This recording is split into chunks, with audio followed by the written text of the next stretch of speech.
Olá pessoal, tudo bem com vocês?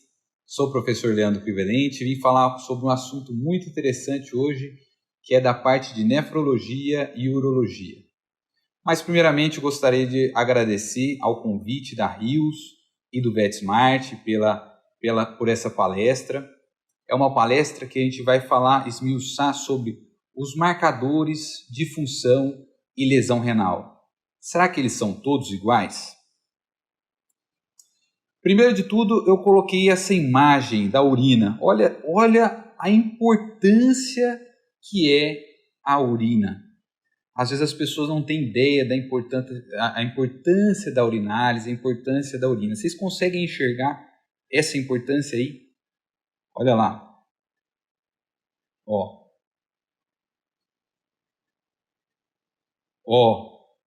SOS.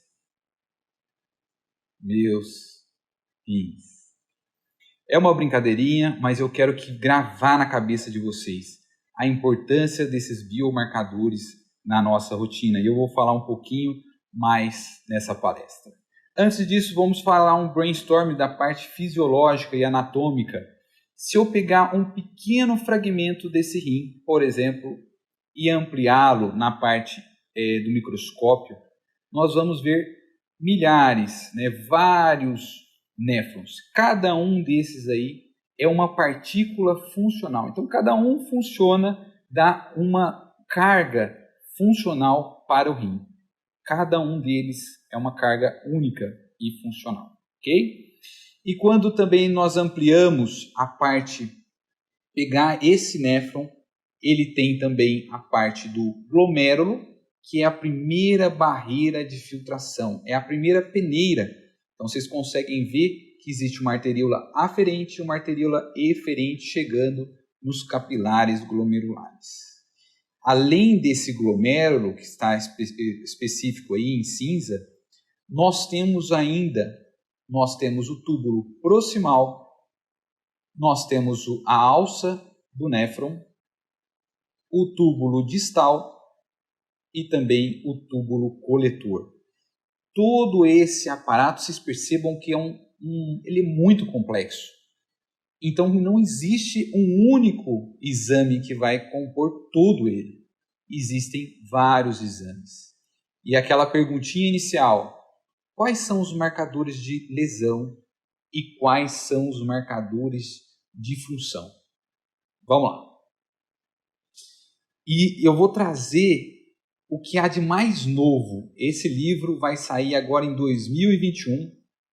É um livro bem legal que eu estou escrevendo com o professor Luciano Giovannini e ele vai sair com vários capítulos que daqui a pouquinho vocês terão nas mãos de vocês.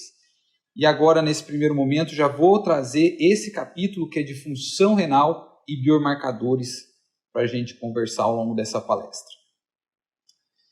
Em relação à avaliação da função glomerular, quando eu falo função glomerular, ela é muito semelhante à função renal. Então, quando eu falo função glomerular, função renal, eles estão correlacionados. E nada mais importante do que os nossos biomarcadores séricos, que são os marcadores que a gente chama marcadores indiretos. Existe a ureia, a creatinina, o SDMA, cistatina C, que a gente vai falar sobre eles, e os marcadores diretos da taxa de filtração glomerular. Vamos lá. Primeiro de tudo vai ser a ureia. A ureia, ela é um importante marcador? Sim, mas vocês vão ver que ela tem falhas. Eu vou mostrar para vocês por que ela tem que ser junto com outros biomarcadores. A ureia ela é proveniente tanto da proteína endógena quanto da proteína exógena. Então, a proteína endógena de dentro do próprio organismo e a proteína proveniente da alimentação. Qual seria essa proteína? Vocês estão vendo aí, é uma barca tailandesa. Eu tenho que até tirar rápido, porque senão minha esposa vai ficar super brava comigo. E vou tirar porque senão, nossa, complica a minha vida. Tirei. O seguinte, por que eu coloquei isso? Para que vocês gravem que a parte proteica proveniente de alimentação cárnea, então bovina, equina também, mas a gente quase não tem, mas frango, qualquer uma proteína cárnea, o metabólito dela vai ter amônia, tanto a endógena quanto a exógena. Então, o nosso organismo fica o tempo todo produzindo amônia, que em conjunto da amônia produzida lá no intestino pelas bactérias, essa amônia ela é muito tóxica e ela tem que ser revertida o mais rápido possível. Chegando lá no fígado, ela vai ser revertida em ureia e essa ureia vai ser eliminada pelos rins. Perceba o tanto de...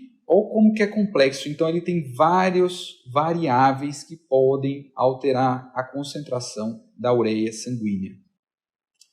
Além disso, se a gente aumentar a proteína ingerida, vai aumentar a ureia. O que a gente faz para minimizar? Diminui ou jejum 12 horas, 10 horas antes da avaliação sanguínea. Então, faz um jejum anterior. Outra causa de aumento de ureia seria as gastroenterites, principalmente gastroenterites hemorrágicas. Então, a quantidade de sangue no intestino aumenta a população bacteriana, que aumenta a produção de amônia e o fígado vai converter essa amônia em ureia. E por último, outra coisa que não é tão interessante na ureia é um ponto específico. Que vocês imaginam lá, olha a molécula de ureia, o que ela vai fazer? Ela entrou no glomérulo, passou pelos túbulos e chegou até na urina. Mas isso não acontece com todas as moléculas. Olha essa molécula que vai passar. Então perceba que ela desviou do túbulo, foi reabsorvida para o sangue. E isso que chama a nossa atenção. Às vezes o animal está desidratado, ele vai reabsorver mais ureia. Ou se ele estiver bebendo muita água, tudo isso vai influenciar a concentração de ureia corpórea. Ok? Então percebam que precisa do fígado, do intestino, a quantidade de alimento, tem várias coisas relacionadas à ureia e isso transforma a ureia num biomarcador razoável, vamos dizer assim. Vamos falar agora um pouquinho da parte de creatinina. A creatinina ela vem da creatina muscular, que apesar de eu ter colocado um músculo mesmo ali, né, na imagem, ele vem da parte do coração, intestino, tudo que tiver a parte muscular. E por isso que ela é produzida o tempo todo constante. Então, o movimento do coração, o movimento do intestino, vai gerar energia, ATP, e vai gerar o subproduto, que é a creatinina. A creatinina ela é livremente filtrada e ela não é reabsorvida.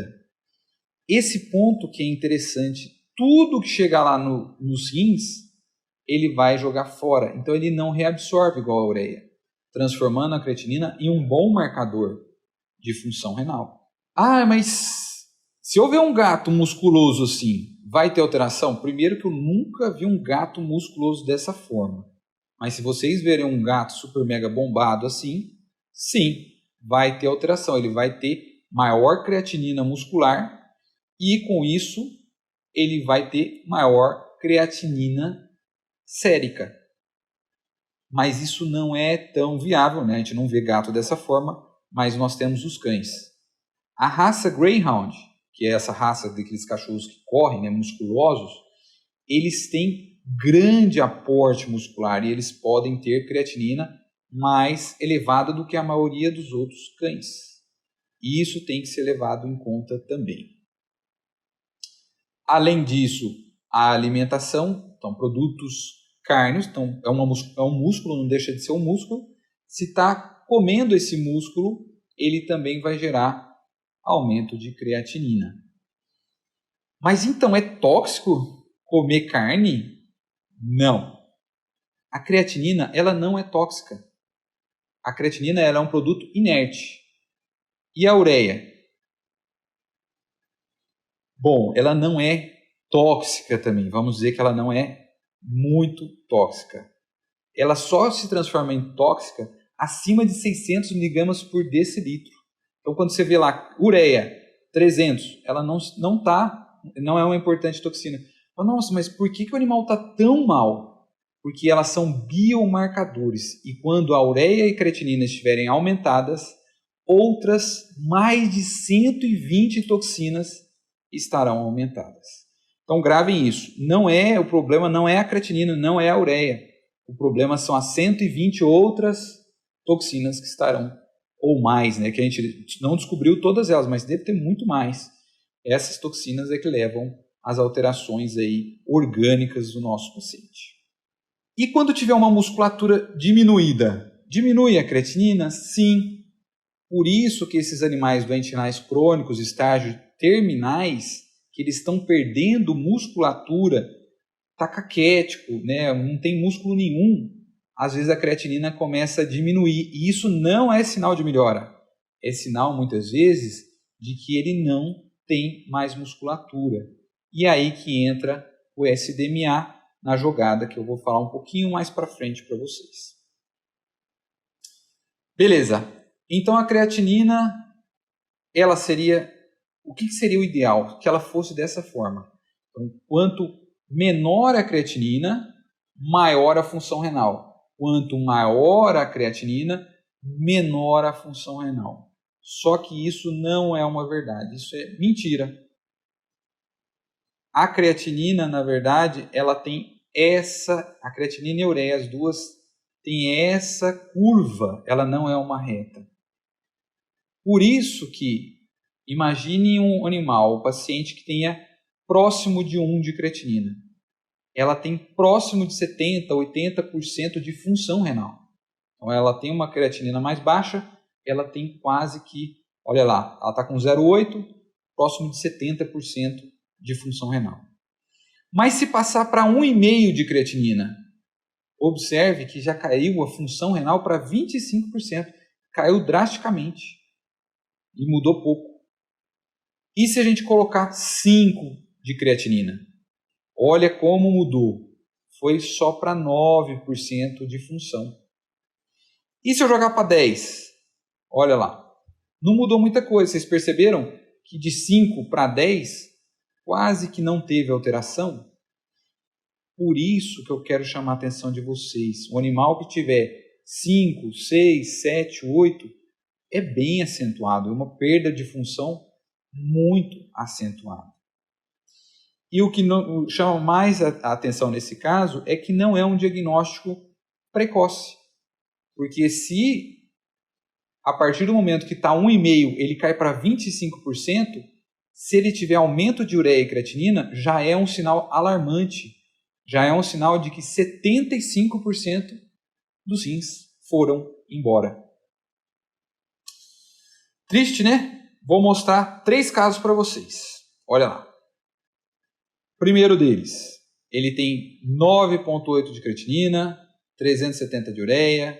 Segundo caso, 3,1 de creatinina, 210. E o terceiro caso, 5,1 e 170 de ureia. Vou fazer uma perguntinha para vocês. Olha lá. Perguntinha é o seguinte. Qual deles tem o pior prognóstico? Número 1, número 2 ou número 3? Pode responder aí na sua casa. Ninguém está te ouvindo. Se errar, não tem problema.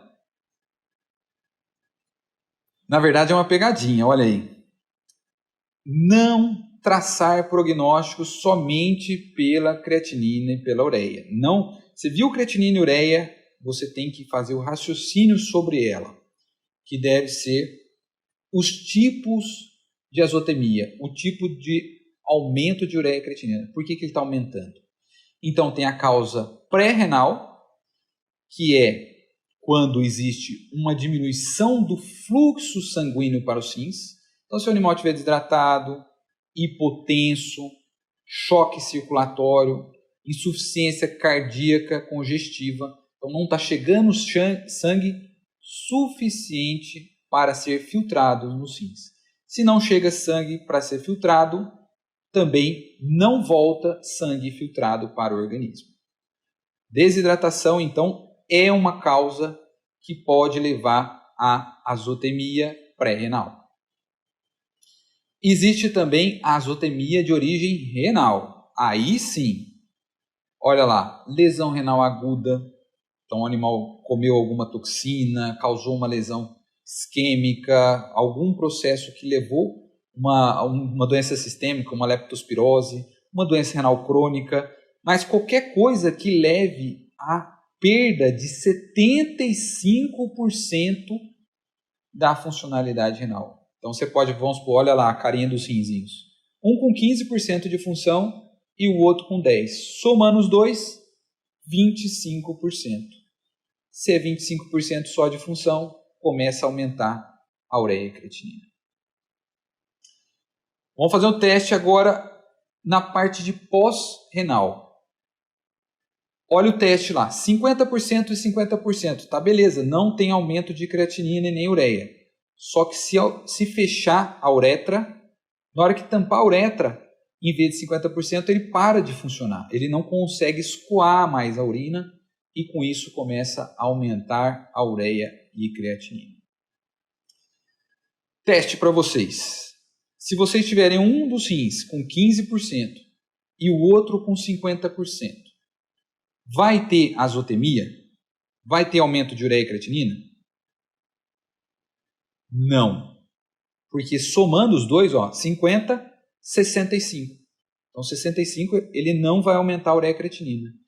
Só que vamos supor que tem uma obstrução de ureter, desse rim que estava super funcionando. Se tampou esse ureter, agora sim, ele passou para 15% só de função, começa a aumentar ureia e creatinina. Sempre é esse raciocínio. E por último, seria ruptura, uroabdômen, qualquer local que tiver ruptura dos rins, ureter, bexiga, tudo que cai a urina dentro da cavidade. Aí o peritônio vai absorver essa urina e vai aumentar a ureia e creatinina. Concluindo lá nossos pacientes, o primeiro era uma obstrução uretral, então, é uma azotemia pós-renal. Os rins deles estão ótimos. Se desobstruir, ele volta ao normal. O segundo é um caso de hipovolemia, estava extremamente desidratado, então ele precisa de volume. É uma azotemia pré-renal. E o último, que parecia que estava um dos maiores, né, de azotemia, olha a cara dele, é um doente renal crônico. Ele não está feliz porque ele está no hospital, mas ele come, ele brinca com o tutor. Então lembrem-se que a gente tem que avaliar a qualidade clínica e nunca interferir, falar prognóstico somente na creatinina e ureia, em pelo menos uma só. Né? Você não pode, fez uma ureia e creatinina e fazer o prognóstico.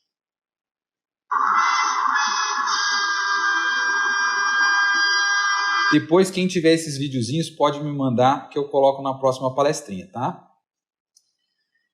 Beleza, vamos falar um pouquinho agora de SDMA, que é dimetilarginina simétrica. É uma molécula bastante interessante, apesar de a gente achar que ela é uma molécula nova, ela é uma molécula que já foi descoberta pelo menos 50 anos atrás, só que ela era muito cara, muito onerosa de ser feita. Né? Precisava de equipamentos super específicos que não dava para a gente fazer na rotina.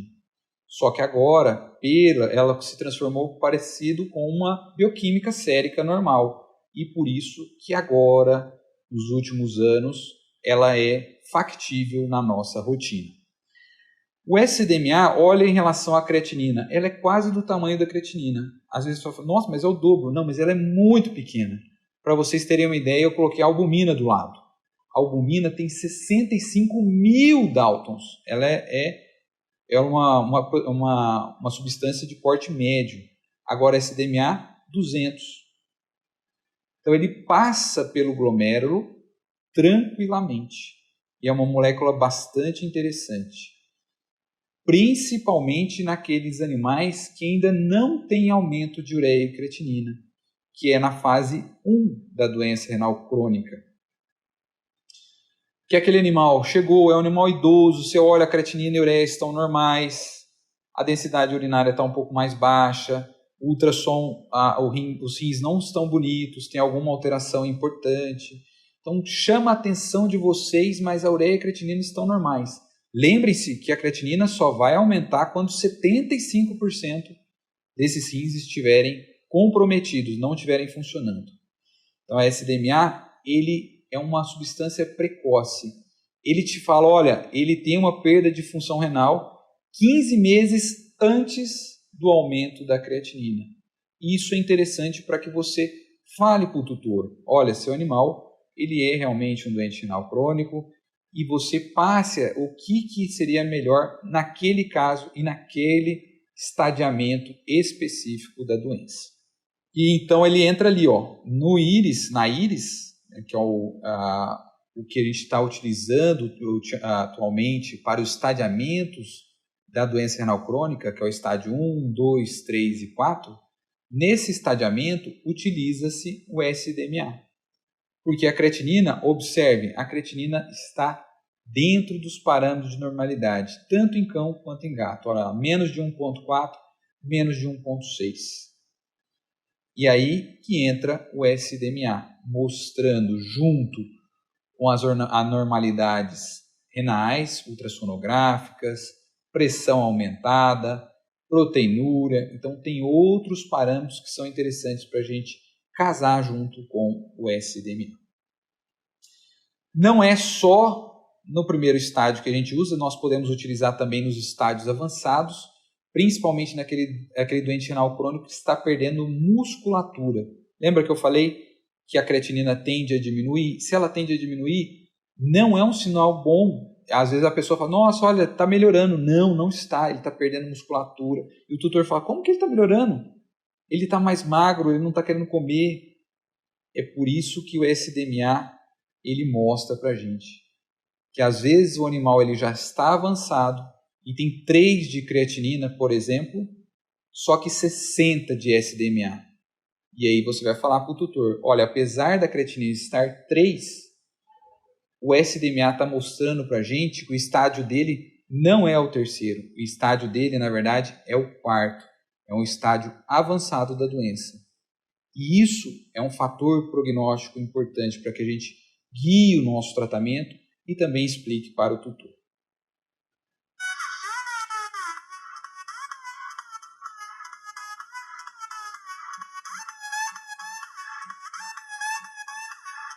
Observe então esses 2 animais. Um tem 4 de creatinina e morreu depois de 2 dias. E o outro tem 4 de creatinina e morreu depois de 2 anos.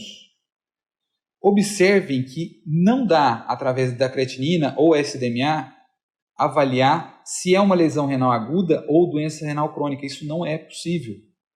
Você tem que fazer avaliação clínica, ultrassonográfica, avaliação de completo esse seu paciente para chegar a realmente uma conclusão. Dica, nunca fique em cima em uma única creatinina. Avalie várias creatininas para ver se ele está evoluindo. Fala, ó, a creatinina está 4, amanhã 6, 8. Esse é um paciente agudo. Agora, imaginem lá, esse gatinho magrinho. 4 de creatinina, depois de uma semana, 4 de novo. Depois de 20 dias, um mês, 4 de novo. Então ele está mostrando que ele não está oscilando. Ele é um animal crônico.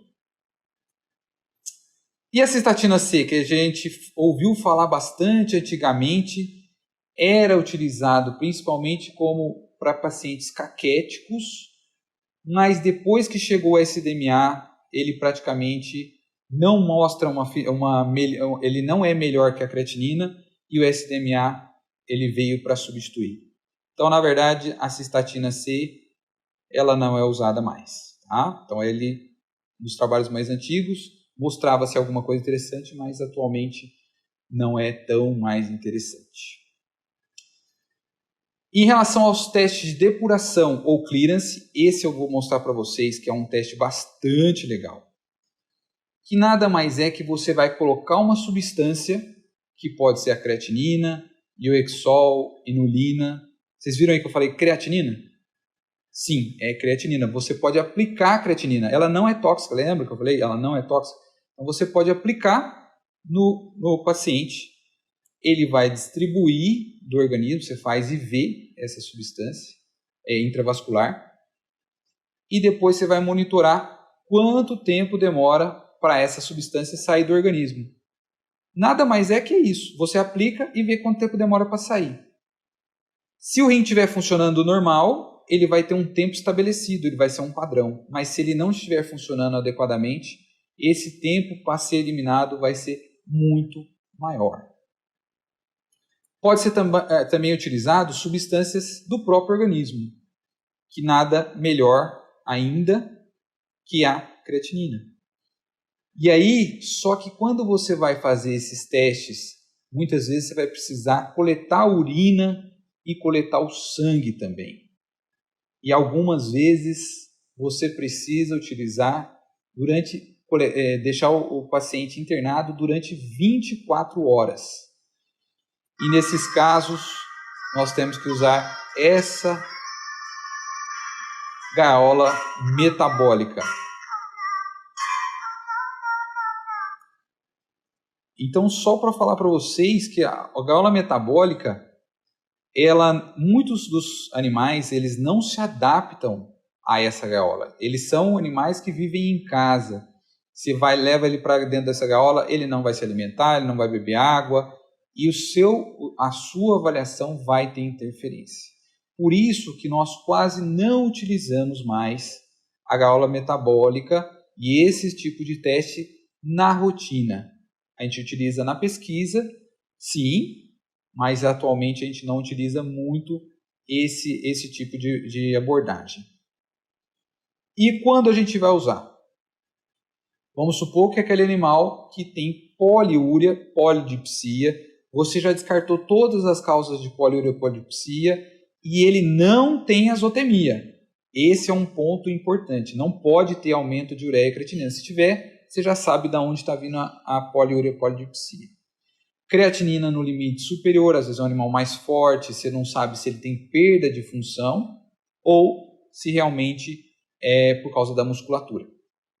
Algum ajuste de fármaco, é um animal mais idoso, teve um tumor de mama, tem que fazer uma quimioterapia, alguma coisa nesse sentido, é interessante avaliar a funcionalidade renal antes de um quimioterápico que possa causar lesão renal. Ou ainda, uma avaliação mais precisa da função renal. Então, gravem, a depuração ou clearance é a melhor opção. Ela te dá exatamente, ela faz uma estimativa mais exata da função renal. O SDMA, a creatinina, a ureia, eles são marcadores indiretos e esse é um marcador direto. Chegamos então que os marcadores indiretos, ureia e creatinina, eles são marcadores tardios. Eles só vão aumentar quando mais de 75% dos rins não estiverem funcionando. O SDMA, ele é precoce, então ele tem que ser utilizado principalmente naqueles animais que ainda não têm aumento de creatinina e ureia ou que estão com perda muscular importante. A cistatina C, ela não vai ter utilidade, ela é cara, ela não tem razão para a gente utilizar na rotina. Talvez pesquisas futuras, alguma coisa, mas por enquanto não. E os marcadores diretos de taxa de filtração glomerular, eles são marcadores de precocidade. Então eles conseguem te avaliar bem antes de ter realmente uma perda de função renal. Agora olhem aí. Se vocês esquecerem a urinálise, vocês vão se ver com esse gatinho aí. Ele vai procurar vocês. A urinálise, gente, ela é imprescindível. Além da urinálise, nós temos vários marcadores, os biomarcadores urinários. Vamos falar um pouquinho deles, então. Vocês vão ter uma aula de proteinúria, né, que essa aula de proteinúria ela é específica, vai ser bem legal. Mas eu tenho que falar um pouquinho de proteína na urina. Por quê? é um excelente marcador, então não posso deixar de falar pelo menos um pouquinho. O que é o fisiológico? Olha lá. Proteínas de baixa densidade, elas passam pelo glomérulos e elas são reabsorvidas nos túbulos. Olha a albumina. Ela não passa no glomérulo e ela é reabsorvida na circulação. Ela retorna para a circulação. O nosso organismo e o organismo de todos os animais terrestres, eles foram feitos para não perder proteínas. Então não pode sair proteína na urina. Ok? Então lembrem-se disso, que essa é a parte fisiológica. E como a gente mensura através da fitinha urinária? Você vai mergulhar a fitinha urinária e vai avaliar quanto de proteína está saindo. Ela tem uma afinidade pela albumina, que a albumina, como ela não pode sair, se estiver saindo muita albumina, isso também é um problema. Só que a fitinha urinária ela é subjetiva, como ela é colorimétrica, você pode dar uma cor, outra pessoa pode dar outra, então ela é subjetiva, então ela contém erros, lembrar disso. E tem pouca afinidade com outros tipos de proteínas, globulinas, frações globulínicas, mucoproteína, proteína de Messi Jones, ela não marca bem esse tipo de proteína. Por isso que é importante também nós avaliarmos o RPC, que vai ficar para a próxima aula da próxima palestrante, tá? E junto com a fitinha, nós temos que avaliar a densidade urinária para avaliar realmente a importância daquela proteína. E para ficar, eu vou fazer um exemplo aqui para vocês. Vamos supor que você mergulhou a fitinha na primeira urina ali, que é a mais concentrada de cima, e a mais diluída embaixo, mergulhou outra fitinha. Então mergulhou duas fitinhas. E essa, na hora que você vai olhar as duas fitinhas, você pega, as duas estão com uma cruz. Qual animal que tem que chamar mais a nossa atenção?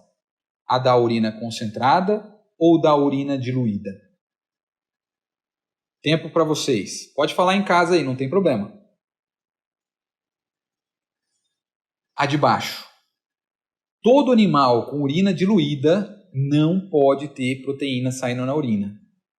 Uma urina super concentrada, às vezes, pode ter um pouco de proteína, porque ela está concentrada. Então, pode ser que ela concentre realmente uma quantidade maior de proteína e isso não signifique uma doença. Por isso que a densidade urinária é imprescindível aí para a nossa análise. E quando tem lesão, olha a lesão glomerular, olha a albumina, passou pelo glomérulo e vai sair lá na urina. Se a gente pensasse, olha a proteína de baixa densidade, foi reabsorvida no túbulo. O que vai acontecer com esse animal? Vai ter proteinúria. Então na fitinha vai ter proteína e também no RPC vai ter proteinúria. Além disso, tem uma outra possibilidade que é lesão tubular. Olha lá, a proteína de baixa densidade não foi reabsorvida no túbulo e também saiu na urina. Lembrem-se que as proteinúrias podem ser glomerulares, podem ser tubulares, e isso tem que chamar a nossa atenção porque eles são a proteinúria é um marcador importante de lesão e também de função glomerular. Beleza? Vamos agora então para a parte de função e lesão tubular. Os túbulos, eles excretam, reabsorvem e secretam substâncias. E tudo isso conforme necessidade orgânica. Está faltando alguma coisa, ele reabsorve. Está excedente, ele excreta, ele secreta. Então a gente tem que lembrar que o túbulo ele é dinâmico, ele é um lugar bem dinâmico para várias substâncias. E olha lá, ali está o capilar, vocês viram a albumina passando? As substâncias pequenas, elas passam pela membrana glomerular, que é essa pretinha, então ela vai passando e vai dando a característica ao ultrafiltrado. Então a gente não pode chamar ainda de urina, logo em seguida ali no glomérulo e nem no túbulo. Nós chamamos de ultrafiltrado. E observem que a densidade nesse lugar, na transição glomérulo-túbulo, é de 1,008 a 1,012. Como eu vou avaliar a densidade? É muito simples. Precisamos de um refratômetro, pinga uma gotinha de urina e olha contra a luz. Olhando contra a luz, quanto que está a densidade urinária, nesse caso, no gato? Olha lá, 1,033. Viu? Mais ou menos. É mais ou menos em torno disso. Para que serve, então, a densidade urinária? É importante a gente saber se ele está concentrando ou diluindo a urina.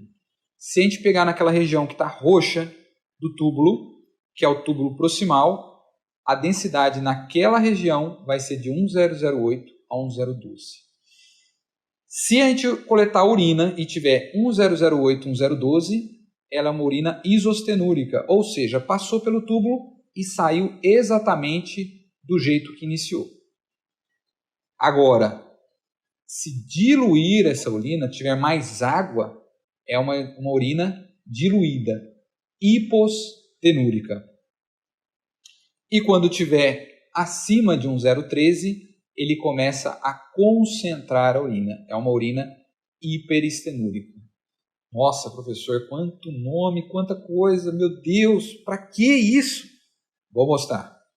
Imagine o seguinte, paciente desidratado, o que você espera dele?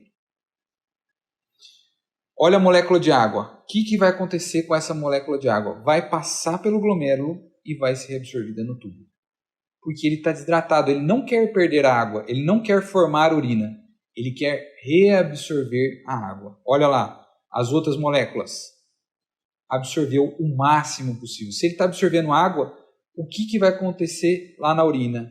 Densidade urinária acima de 1,045. Então ele vai ter uma urina muito concentrada, aquela urina amarelo escuro, super mega concentrada.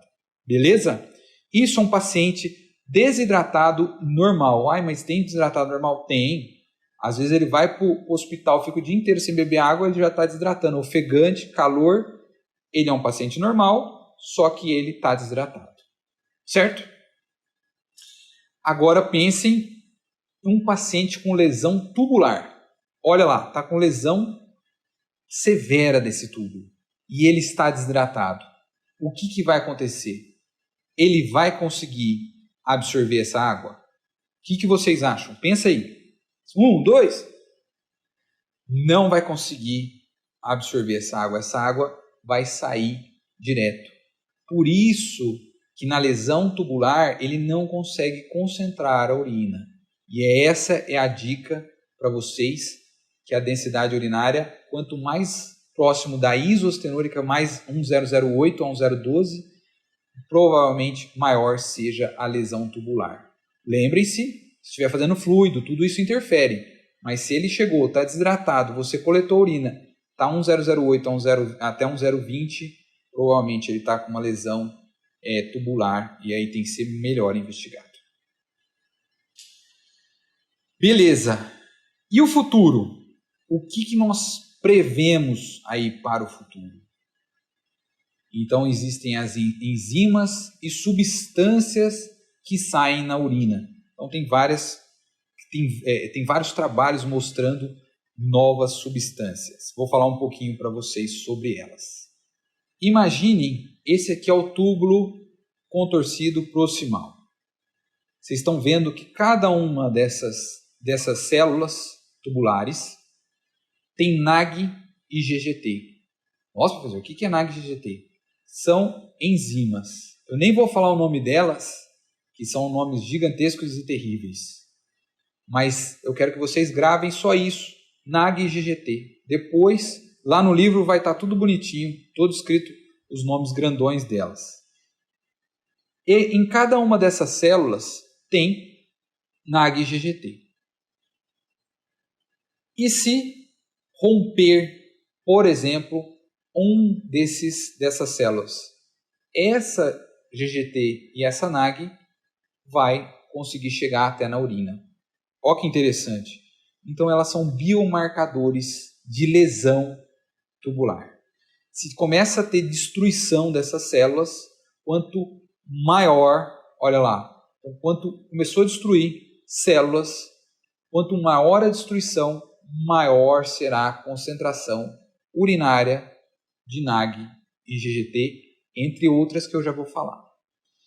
Isso é interessante, principalmente para aqueles animais que estão em CTI, na UTI, que estão em emergência.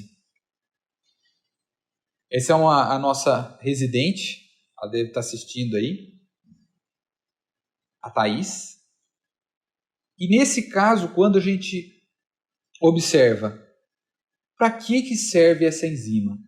Se você fizer o basal, ver a GGT basal, e se ela em 1 hora dobrou a concentração urinária, triplicou a concentração urinária, é sinal de que está tendo lesão tubular importante.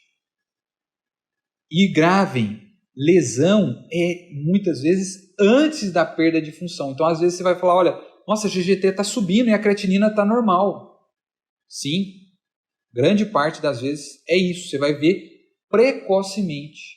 Você vê o aumento da GGT, da NAG, vai subindo, subindo, subindo. Depois de 48 horas, geralmente, é que começa a aumentar a creatinina e ureia. Viram como ela é um bom sinalizador? Principalmente nesses animais que estão dentro da emergência, elas podem ser interessantes. Além da NAG e da GGT, existem outras. A clusterina, N-gal, KIM1, existem várias que a gente descreve no livro. Cada uma delas tem prós e contras. Tem algumas que têm interferência com infecção, tem algumas que têm uma acurácia melhor, tem algumas que têm falsa marcação. Por isso que eu não vou trazer todos eles, que são vários, e também é uma coisa muito nova e quase não está na nossa rotina ainda. Provavelmente será utilizado nos próximos anos que a gente vai conseguir realmente trazê-las para a rotina. Aqui é uma tabelinha que eu coloquei nesse livro, né, no livro nosso, o Tratado de Nefrologia e Urologia, e lá a gente falou de cada um dos marcadores que estão sendo utilizados, tanto na pesquisa, no dia a dia. Então aqui tem os cut-offs, né, os limites de cada um, para ver se é lesão renal aguda, não é lesão renal aguda. Só que o que eu quero que vocês gravem, não utilizem apenas o cut-off, né, que a gente fala, olha, não, acima de 2,2 já é lesão renal aguda. Não, ainda são características baseadas em poucos animais. Precisa-se de avaliar o complexo, fazer a creatinina, fazer a ureia, STMA, urinálise, densidade, proteína, fazer tudo junto. Você não pode basear unicamente na enzimúria ou na saída de algumas substâncias. Tá ok? Fechando então a parte de avaliação tubular, densidade urinária, ela é de função tubular, densidade, o animal desidratado, ele tem que concentrar a urina, se ele não está concentrando, tem alguma coisa errada. Ou ele está tomando diurético, ou ele está em fluido, ou ele tem lesão tubular, alguma coisa está acontecendo e tem que ser investigado. Proteinúria também vai indicar para a gente função e lesão tubular, também principalmente de proteínas de baixa densidade. E enzimúria e a saída de algumas substâncias vão indicar para a gente lesão tubular. Agora, então, você já sabe o que são os marcadores de lesão e função renal, né? Então, agora vocês já sabem. E um ponto importante que eu quero deixar para vocês, que não se deve utilizar lesão ou não se deve utilizar marcadores unicamente isolados. têm que ser utilizados em conjunto, além disso, em conjunto da clínica do paciente e também de forma sequencial. Então, você não vai fazer uma única creatinina, um único SDMA, uma única GGT urinária, então você vai fazer a avaliação sequencial para a melhor abordagem desse paciente. Eu gostaria de agradecer a todos vocês que me assistiram, agradecer minha equipe, sem eles não consigo fazer nada das minhas pesquisas. Muito obrigado a todos vocês. Essa palestra estará disponível lá no meu Instagram, se vocês quiserem pegar o QR Code aqui, ou pegar lá no Instagram mesmo, fiquem à vontade. Convido-os para participar do NefroUruvet lá no Facebook. É um grupo de estudos que tem sempre alguma coisa nova, então fiquem à vontade para participar também. E por último, agradeço todos os projetos que eu faço parte, os livros que eu fiz já, acho que vocês acompanham de vez em quando aí esses livros, o caso de rotina, tem o Bulavet, também eu gostaria de agradecer à Universidade Federal de Uberlândia, o Hospital Veterinário, tem o Instagram deles também, e a pós-graduação. E não posso deixar de agradecer principalmente o Colégio Brasileiro de Nefrologia e Urologia, o qual sou membro da diretoria. Então, se vocês quiserem conversar um pouquinho, falar qualquer coisa comigo, eu fico à disposição no Instagram ou também por e-mail. Quiserem saber um pouquinho mais sobre estágio, saber o mestrado, doutorado, pós-doutorado, qualquer coisa que vocês precisarem, podem contar comigo. Valeu e até a próxima. Boa noite a todos. Queria inicialmente agradecer ao professor Leandro a excelente aula. Meu nome é Brana, eu sou supervisora de assuntos veterinários da Rios e hoje a gente vai falar sobre o papel da intervenção nutricional na doença renal crônica. A nutrição, o manejo nutricional, ele é imprescindível para o tratamento desses pacientes, porque ela foi a única terapia demonstrada que melhora a sobrevida e a qualidade de vida de cães e gatos. Então, um estudo envolvendo gatos com doença renal crônica consumindo um alimento coadjuvante renal, ele demonstrou que esses pacientes, esses gatos, eles tiveram menos episódios urêmicos e também menos mortes devido à doença em si, quando comparado ao grupo controle com gatos também com doença renal crônica, mas consumindo um alimento de manutenção. E isso vai muito de encontro com os principais objetivos do manejo nutricional para o paciente nefropata. É importante a gente controlar os sinais clínicos de urimia e também minimizar os distúrbios hidroeletrolíticos e de ácido base. É importante a gente controlar essa acidose metabólica comumente encontrada nesses pacientes. Além disso, é fundamental a gente normalizar a concentração do fósforo sérico, já que ele é um fator prognóstico para esses pacientes e, obviamente, a gente precisa prevenir a desnutrição e o desenvolvimento da caquexia, mas uma vez ela estabelecida, a gente precisa reverter esse quadro. Tudo isso para a gente retardar a progressão da doença e também aumentar a expectativa e a qualidade de vida desses animais. Muitas pessoas têm dúvida de quando iniciar o manejo nutricional por si só, para esses pacientes. O manejo nutricional, ele vai ser determinado de acordo com a classificação da doença estabelecida pela IRIS. Então, de acordo com todas as evidências científicas disponíveis, a IRIS preconiza a nutrição como cuidado básico em todos os estágios da doença. Para os pacientes no estágio 1, a gente vai dar esse suporte nutricional específico quando ele apresentar uma proteinúria persistente, tá? E quando apenas o quelante de fósforo ele não for o suficiente para controlar essa hiperfosfatemia.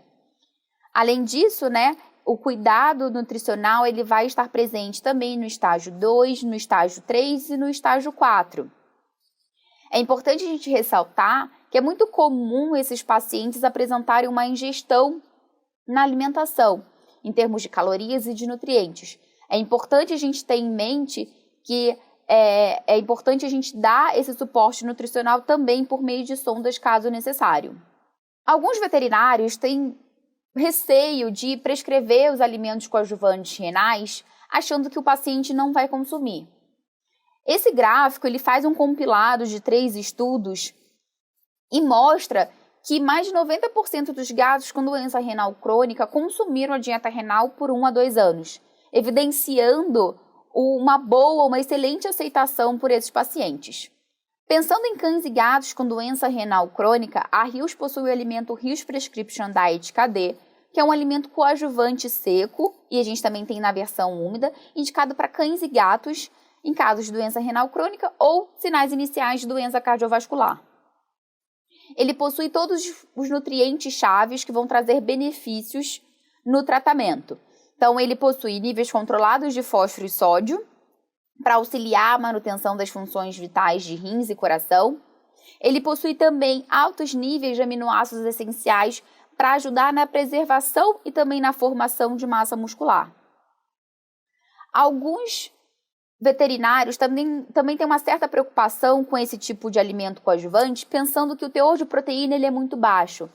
Mas, além da gente pensar no teor de proteína, é importante a gente pensar, sim, no perfil de aminoácidos e na qualidade, na digestibilidade dessa proteína. São fatores muito mais importantes do que o teor de proteína por si só. O alimento Rios KD, ele possui mais do que 150% das recomendações de aminoácidos essenciais preconizadas pela AFICO. E vocês podem ver isso nesse gráfico que está demonstrado pelas barras laranjas. Nesse gráfico também vocês podem perceber uma linha tracejada azul que representa um outro alimento coadjuvante renal. E você percebe que o nível de aminoácidos ele é menor do que o da Rios. Então, realmente, a Rios KD oferece um suporte de aminoácidos essenciais maior. Quando a gente olha para a proteína por si só, o teor dela, a gente vê também, por esse outro gráfico, que os alimentos coadjuvantes renais, eles oferecem, sim, um teor de proteína adequado, atendendo o teor exigido tanto pela AFICO quanto pelo NRC. O alimento KD também possui L-carnitina, que vai dar o suporte aí à utilização de gordura como fonte de energia e preservando a massa muscular, que é muito importante. O alimento possui antioxidantes clinicamente comprovados que vão proteger as células da oxidação de radicais livres, promovendo a saúde do sistema imune. Lembrando que os radicais livres também atuam na perpetuação da doença. Você pode encontrar também no alimento níveis adequados de EPA e DHA, oriundos do óleo de peixe, e eles são fundamentais para controlar, para reduzir a inflamação renal. Também um outro fator importante para a perpetuação da doença. Um grande diferencial do alimento Rios KD é que ele possui o selo SOX Shield, que é um selo inerente da Rios, dados aos alimentos que têm um perfil nutricional que vão reduzir o risco da formação de cálculos de estrovita e de oxalato de cálcio. Um outro grande diferencial é que os alimentos secos, tanto para cães quanto para gatos, possuem a tecnologia IT, que é a tecnologia do aumento do apetite. Ela foi desenvolvida para estimular o apetite por meio do maior apelo sensorial. Então, ela foi elaborada para atender às preferências alimentares específicas dos animais com doença renal crônica, por meio da identificação de aromas-chave, de sabores que vão estimular a ingestão alimentar. Pensando na versão úmida para gatos, esse alimento possui a tecnologia Steel, que é a tecnologia que vai conferir uma textura diferenciada e uma aparência que assemelha ao alimento que o tutor consumiria. Então, realmente é uma nutrição clinicamente comprovada, mas com uma textura e uma aparência excepcional. Você pode encontrar os alimentos KD, tanto para cão quanto para gato, nas versões seca e úmida. Na versão seca para cão, você vai encontrar nas embalagens de 1,5 kg, 3,8 kg e 8 kg. E na versão úmida, na quantidade de 370 gramas. Já na versão seca para gatos, você vai encontrar embalagens disponíveis de 1,8 kg e 3,85 kg. E nas versões úmidas, em 2 sabores, frango com vegetais e atum com vegetais, ambos na embalagem disponível de 82 gramas. Queria agradecer a presença e a atenção de todos. Muito obrigada!